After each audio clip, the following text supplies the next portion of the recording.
Lo vamos a reiterar. Las encuestas indican que por ahora Janet Jara y José Antonio Kast pasarían a la segunda vuelta y que en definitiva el vencedor sería Kast. Es lo que dicen las encuestas hoy. La impresión es que se ha producido un estancamiento de distintas candidaturas y que podría haber un cierto crecimiento en estos instantes de Franco Parisi. Hay que recordar que en la última elección presidencial hubo voto voluntario. En esta oportunidad será con voto obligatorio, pero sin multa para los extranjeros, por lo que en la práctica para los extranjeros es un voto voluntario. Hay más de 4 millones de votos que se incorporarán a la votación respecto de la elección presidencial anterior. Son personas ajenas a la política, de sensibilidad volátil, y que ellos son los que van a resolver el ganador. Es por esta razón que hay que mirar las encuestas, pero no someterse a ellas.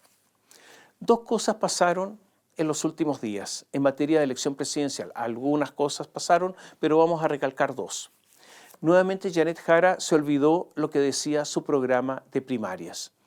Dijo que no contemplaba el aborto libre, y sí lo contemplaba.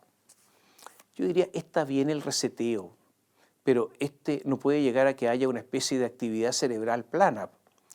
Para explicar su nuevo olvido, Janet dijo, mira, errar es humano. Esta es una frase de Séneca. Cicerón dijo algo parecido, pero un poquito más filoso. ¿Qué dijo Cicerón? Dijo, errar es propio del hombre, pero solo el necio persevera en su falta. En fin, hay que tener cuidado cuando se cita frases antiguas. Esta es la tercera gaffe de Janet. No se acordaba que prometía nacionalizar el cobre. Después no se acordaba que se había opuesto al tercer retiro desde las AFP, habiendo estado a favor. Dijo, me opuse al tercer retiro y resulta que había estado a favor, y no solo eso, que había retirado plata y se la había guardado en el bolsillo, en ese tercer retiro. Los continuos errores de Janet decidieron a su comando a que ya no participe ni en foros ni en entrevistas, a menos que fuera de esas entrevistas amables. En el comando escondieron al economista Luis Eduardo Escobar, el que había desautorizado todo lo prometido por Jara. En todo caso, el programa que presentó Jara ahora es uno totalmente distinto, es otra Jara. Pero ¿cuál será en verdad? Me recuerda a esa obra que se llama 6 personajes en busca de autor, de Pirandello. Como les decía, ya no hay aborto libre, ni fin de las AFP. Se mantiene el sueldo de 750.000 pesos, pero será progresivo. Será una mezcla de alza de sueldo mínimo, subsidio a las empresas y transferencias directas. O sea, ya no es el sueldo mínimo pagado por el empleador. En esta parte, y como en casi todo el programa de Janet Jara, no se dice cómo se va a financiar todo eso.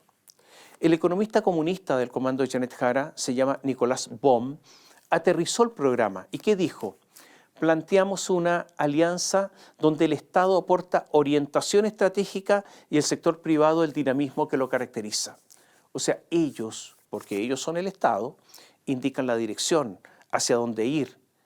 O sea, son resabios y no tan resabios de las llamadas economías dirigistas. Es notable que en medio de la convulsa situación internacional, el programa de Jara no se refiera para nada a las relaciones internacionales. ¿Y por qué? El asunto es simple. El Partido Comunista trazó líneas rojas respecto a Cuba. Y Janet, al final del día, obedece a su partido. Eso de la autonomía que ella proclama tiene muchas limitaciones. Y esa es una de las dificultades para que pueda acceder a la presidencia de la República. Por el lado de Evelyn Matei también hubo novedades. El gurú estratégico de la campaña, el que diseñó el libreto para alejarse de José Antonio Kast, el ecuatoriano vecindado hace rato en Chile, publicista, experto en marketing político, Daniel Pérez Payares, fue despedido. Lo despidió Juan Sutil. Payares dice que él se fue por las diferencias sobre las orientaciones estratégicas de la campaña. O sea, dijo que él se fue, no que lo echaron. Dijo textual a La Tercera: decidí dar un paso al costado por las diferencias estratégicas y creativas. Era mejor que la campaña que pueda seguir adelante, porque la elección está todavía muy abierta y hay mucho tiempo para ganarla con el empuje que le está dando Juan. El problema es que Juan, y se refiere a Juan Sutil, Juan Sutil metió la pata.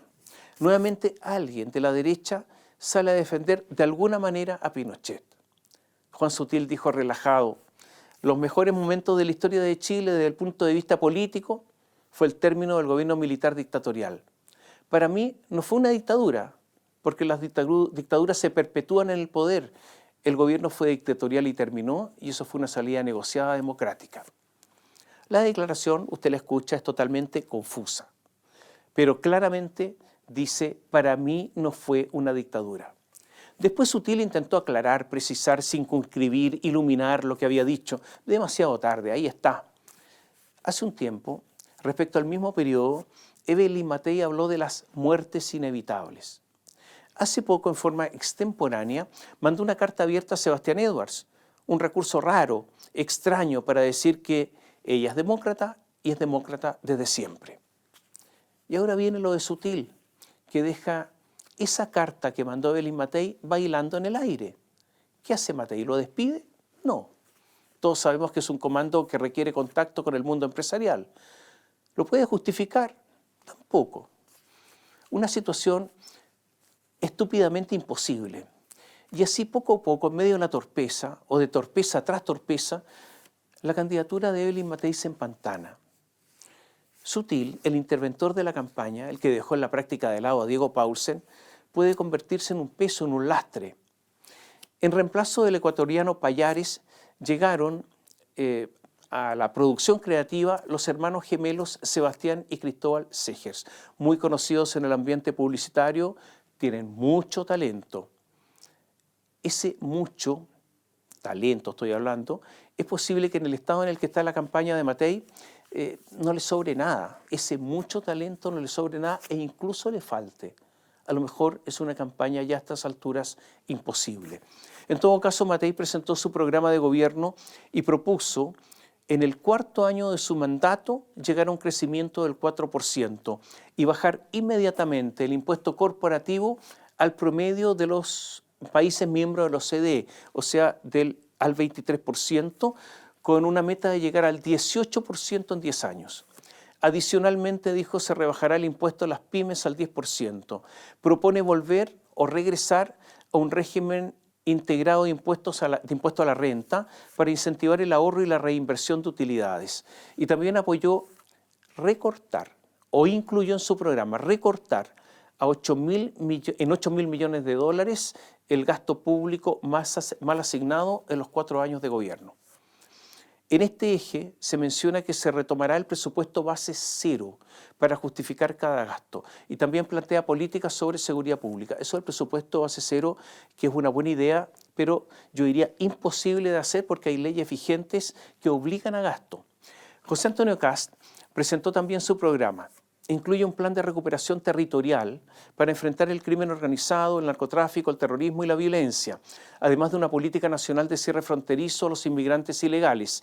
Y en economía, un plan para enfrentar la emergencia económica para recuperar el progreso, dice, que incluye medidas para promover la facilitación regulatoria, reducir el impuesto corporativo del 27 al 23% y un ajuste del gasto público de 6.000 millones de dólares, pero durante los primeros 18 meses, inmediatamente una política de shock.